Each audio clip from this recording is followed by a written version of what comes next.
TJ Peterson, and welcome to The Journey is Real. We talk to real people with real passions who share a real portion of their hearts. Today, my guest is Leslie Fergus Yerger. Thank you for coming on today, Leslie. Thank you. It's so good to see you, and thank you so much for having me on. I really appreciate it. I am actually excited to have you on because of what we're talking about. Your podcast, we titled your podcast, Losing is Not an Option When Mammography Isn't Enough to Find Your Cancer. Could you explain to those listening as to why we titled it that way? Oh, absolutely. Just back up a little bit with my story, and then it'll all make sense to you. On November, I think it was 14th, 2017, I was diagnosed with stage 4 breast cancer. Oh, wow. And that was 2 months before that phone call that we all want to get that says, after you've had your mammogram and ultrasound, I had too, all clear, see you next year. Oh, good. Whew, fair, so glad to hear. What we hear when we get those calls is obviously the words that they're saying, but what we really hear is, oh my gosh, thank goodness I don't have breast cancer. Mm-hmm. All to find out 2 months later that I actually have stage 4 breast cancer. How did they miss it? So glad you asked. So that's a lot to miss. Stage 4? That's a lot to miss. And it was the size of an egg. How did they miss it? Yeah. So about half of us in the world have what is called dense breasts. Mm-hmm. It's perfectly normal. It's not an abnormality. It's just the way we're constructed. So our breasts are made up of 2 things. One is fat, mm-hmm. and the other is all the other stuff that make up our breasts. And that is the lobules and the milk ducts and, all of that kind of stuff for what our breasts are really there for. As sexualized as they've become, that's really what our breasts are for, is to feed the next generation. Mm-hmm. So the problem is that those biles, those ducts, all those things that aren't fat show up white on a mammogram. And so does cancer.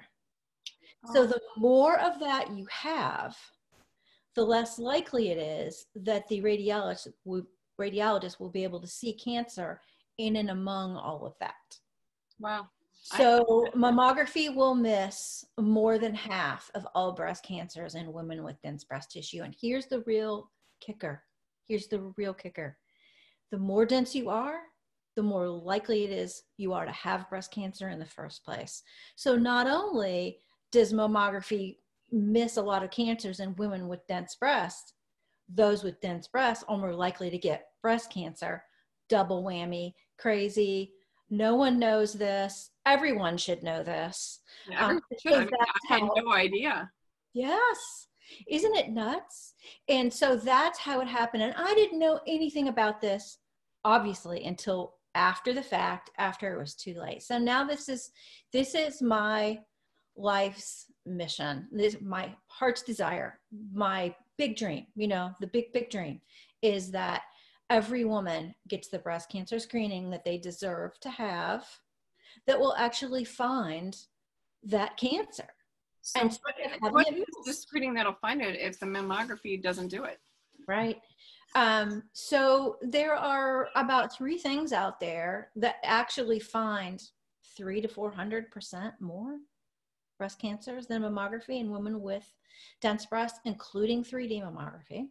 Mm-hmm. So there's the good old MRI, and women that are really, really high risk, if they're survivors or if they have this BRCA gene that you hear all about, sometimes they'll be offered an MRI, and that finds, in that 300 to 400% chance, more. There's something new that I learned about at the Mayo Clinic, where I went there for a second opinion after that diagnosis that I'm sure that you could relate to. That was just so scary and crazy and confusing. I went to the Mayo Clinic, but I learned up there that they use something called molecular breast imaging. And it was writing these down. Yes, molecular breast imaging can be called MBI, not to be confused with an MRI, MBI for short. They've been using it. They use it on all their dense breast patients, mm-hmm. because they know this, right? They know what I just explained to you. And it finds in that range as well. And then there's something else also coming in called contrast enhanced mammography. So we have the technology to see all these missed cancers, and we aren't really using them to any degree at all. Okay. That doesn't make sense. It doesn't make sense. There are several reasons. Largely, we're not using MRI for screening of the masses because there's not enough capacity to do that. And it's really, really very expensive. Insurance companies won't cover it. It's really more of a diagnostic tool. I mean, you hear somebody that they've got something weird going on, I'll have to get an MRI. Well, that's really what it's for. Very expensive. And there's about 15% of women who can't get an MRI anyway, because if you have any metal in your body, if you're having renal issues, you have trouble excreting the contrast that's used for MRI. So there are a lot of reasons. Now, if someone suggests that you get one, right, it will find it. So it's not going to work probably for the masses like they're using mammography for now. Molecular breast imaging and contrast enhanced mammography are relatively new, although the Mayo Clinic uses MBI all the time. The medical industry and the insurance industry are very, very, very slow to change. And that is part of what my mission is to get women out there demanding the screening that they deserve to have, so that we from our end push some of these things along and we can get there faster. Yeah. So let's back up to that phone call 2 months later. How did you feel and what did you do besides just jump for a second opinion? I mean, you've been blindsided basically, because 2 months earlier you said you're fine. Now you're like stage 4 and you're like, right. Out of the blue, the craziest thing. And it was found such by accident. I was 55 at the time, postmenopausal. My doctor said, let's get you a bone density scan, not to try to find cancer. That's not what it was for. It was just to see what your bone density is, to mark it at a point in time to compare to later, because often as women get older, we lose bone density. And if you don't know where you were, you don't know where you're right. Yeah. But they found weird things when they looked at that bone density scan, and one thing led to another. And that's how I wound up getting the diagnosis. So this all unfolded over a period of 4 to 5 weeks. So I kind of went from, oh, there's nothing really wrong, to, oh, there might be something wrong. Come to find out what it really was. So confusing. I mean, you're young, you're only 55, and you hear this. Like I said, I can't imagine what's going through your mind. Yeah. It was hard, you know? It was hard to hear. It was hard to deal with. I'm very, very public about it now, but it took me about 6 months to get there. You know, I didn't want to be treated differently. You know, I didn't want the pat on the head, you know, and I didn't want to hear those things that people say well-meaning, but that are hurtful. There are a lot. I mean, you could do a whole podcast on that, about what people say and how that makes you feel. And I just wasn't that. So a lot of times they're awkward because they don't know what to say. I mean, especially if it came out of nowhere. Oh, I'm very forgiving, because I can look back at my own reaction to other people's issues and say, I probably did a terrible job of saying the right thing. You know, like I totally get that. But still I wasn't ready to be on the, receiving end of that. So yeah, but about a year after I was diagnosed, I took, a very long walk across the top of Spain. It's a pilgrimage called the Camino de Santiago. We actually have a lady who we taped, I think hers is going to air in October. Actually, hers will air in October, who actually wrote a book on the Camino de Santiago. And I interviewed her a few days ago for her October one. Fantastic. Yeah. Love the Camino. So I went over there, I walked it, I went alone, and I went to just process all of this stuff. And then about a year after that, I actually wrote my own book about it. Oh, did you? Yeah. So my book, called Probably Benign, it's really kind of about a couple things. It's about the Camino, obviously. It starts at the beginning of the Camino and ends when I finish.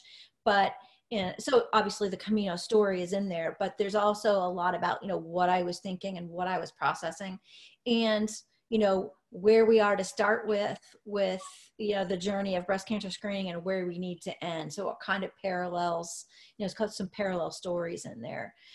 So I just, if anybody has, anything that they need to really work through seriously like that, walking, being outside, getting away from your normal routine is a wonderful way to do it. And so I just processed a lot of the grief step by step. You mentioned that it was about a year after you found out about it.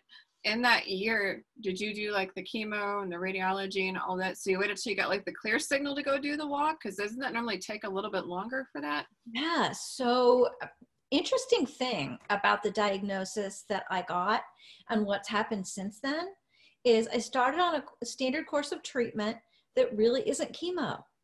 So it's called endocrine therapy. So my breast cancer is estrogen responsive, so feeds off of estrogen. So the first thing that happens a lot of times in those instances is let's cut off the food supply to that cancer. So I take a pill, all estrogen out of my body. I don't have a drop, just by a little pill to kind of starve the cancer. And then I take another pill called Ibrance, which is very simply put, a cell growth inhibitor. And you take those two things together, gotcha. And it slows down. It at stage 4, you don't get rid of it. It's a diagnosis that stays with you as long as you stay alive. No cure. So that course of treatment usually lasts a couple years, and I'm going into almost my 3rd year now. And I just got back from the Mayo Clinic 2 days ago, and it's still working. Okay. So do you ever consider sometimes some women in that instance, because it's currently in the breast, decide to have their breast removed? Have you ever considered that, or? No, not really. Not really. I know it's a tough decision. They didn't recommend that. I got the genetic test, tested for like 48 different genes that predispose you to breast cancer, like the BRCA1 and BRCA2 that we hear so much about. And I don't have any of them. Okay. None of them. So yeah. So, and I get PET scans all the time. So if there's something there, that's probably going to pick it up as well. So no, I haven't had surgery. I still have all of my breast tissue and everything. Okay. And the whole reason that you do that harsh chemo a lot of times, or the surgeries, is to get rid of it so it doesn't move to your bones or any other part of your body. Well, that ship already sailed, right? For me, that ship already sailed. It's already there. It's in almost every bone in my body. So it's kind of pointless, I'm not a doctor. I'm not recommending anybody do one thing or another, but this is just my journey. And it's your choice too. It is your body. You choose what you want to do with it. But thank you for the explanation. Yeah. I know that you said that this is your mission to get all this out. That's quite a challenge. So what ways are you utilizing to get this message out and to try to get insurance companies to add this to the list, like some of the higher risk type women? Right. And men, because breast cancer affects men too. It totally affects men. It affects men because they can get it. And, the fallout to men is huge. Their wives, their sisters, their mothers, their friends, their coworkers. If, someone you love is affected by breast cancer, then so are you, know? And you are not any more in control of what's going on than they are. And usually as men, I know I went septic in 2016 and I literally died on the table. And my husband is a retired Navy senior chief. He's a retired physician's assistant from the Navy. And so his background is medical, and there was absolutely nothing that he could really do. And I think that is what maybe frustrated him the most. And I'm like, well, what do you think? How do you think I feel? This is my body, and I have absolutely no control over anything that's going on. You're just kind of along for the ride. Yeah. Yeah. So you ask, what am I doing? Well, these things are long-term projects, right? And so the first thing I'm doing is every morning I wake up and I say, one step forward, let's have patience, let's make progress, one day at a time. So I wrote the book as one method, one way of getting the word out. I'm a speaker, and I'm doing a lot of work in a speaking academy to learn how to become a better speaker so that I can reach more people in a better and more effective way. So I'm working on that. I have created a website called My Density Matters. And so people can go learn about breast density and get help in getting each woman some resources to take to their doctor, to talk to their doctor about their breast density. Doing that. I'm also starting to work with some people in the government, some lobbyists and people like that, to try to figure out how do we get this into the mainstream. Because that's when we'll really start to see results on a national scale. Exactly. That was my next question. Have you started talking to lobbyists yet and trying to get that through? Yeah. But I'll be 100% honest. I've got a long way to go with that. And so does everybody else who's trying to do it, because that is not easy and you have to know how to do it. So I'm learning how to do it. A lot of it also has to do with just educating people in general and just getting the main thing. Because like I said, I didn't know half that. I wrote down, I took notes. I took notes as you were talking because I'm just like, I have no idea. And I wrote it down because I had no clue. Nope. And most people don't. It's kind of a false sense of hope of, the mammography is going to catch it. No, actually, it doesn't. And I didn't know that. Yes. Part of the struggle or the hill to get over here is the mammogram story that we've all been sold. Mammography's been oversold. If you don't have dense breasts, it's a very good tool to find your cancer. The problem is there's less cancer in women who don't have dense breasts, right? About 30% of all breast cancers are in women who don't have dense breast tissue, but the other 70% is.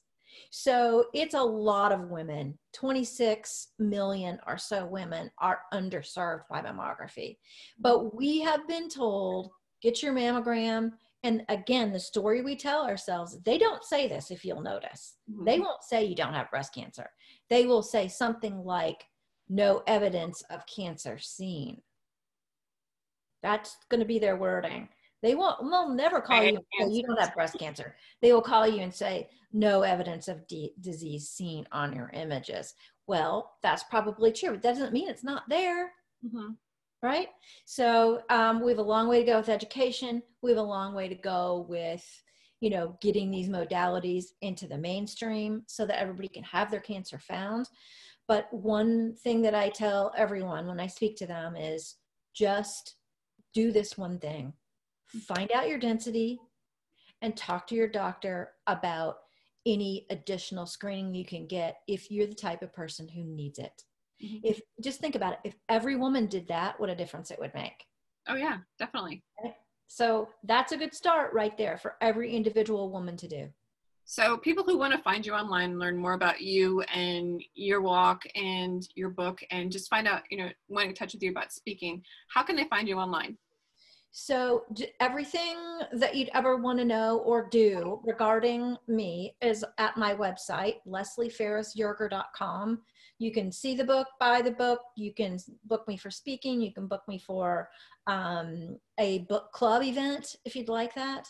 And you can learn more about my journey on the Camino de Santiago. So it's all right there on that one website, and you can branch off from there. Can you spell that for people who are listening for us? Yes, LESLIEFERRISYERGER.com. Awesome. Thank you. Like I said, I know this is hard to talk about, so I really appreciate you coming on and talking to us. We have about 3 to 5 minutes left. Is there anything you'd like to add? Find out your density. And there's only one way to find out your density, and that is to get a mammogram. Your density then, by law, should be in your mammogram report. If it's not, ask your doctor, discuss it with your doctor. Okay. I know a lot of times the squeaky wheel gets the oil. So there's a lot of women on this planet. So the more women on the planet who get squeaky about this and who say, hey, where's my ABC? How dense am I? Is it something that I need to go further with? The more people are going to start listening, because insurance companies listen to those who yell the loudest. Absolutely.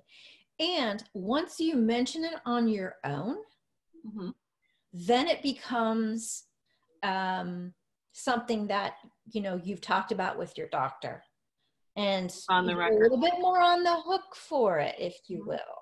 So if you have a portal, upload, you know, there's a download on mydensity.matters that you could then upload onto your portal. If it's on your portal and it's on record that you talked about it, you know, and that can be an impetus for change, because it's then documented that you had this discussion, and they have to more pay attention to you. Squeaky wheel, very, very good idea. Very, very good comment. And that's what we have to do right now, because we have to advocate for ourselves, because we are not being advocated for properly on our own. Definitely.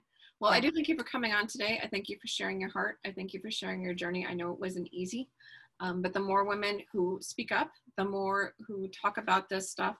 A quick run through, she stated that outside the mammography, the MRI will find it. MRI? The MBI, molecular breast imaging, will find it. And the contrast enhanced mammography are the three options that you can use to try to find it as well. Yes. And you can find Leslie Ferris Yerger at LeslieFerrisYerger.com. Thank you for coming on today, Leslie. And thank you guys for listening to The Journey is Real, where we talk to real people with real passions who share a real portion of their hearts. I'm CJ Peterson of CJPetersonWrites.com. Until next time.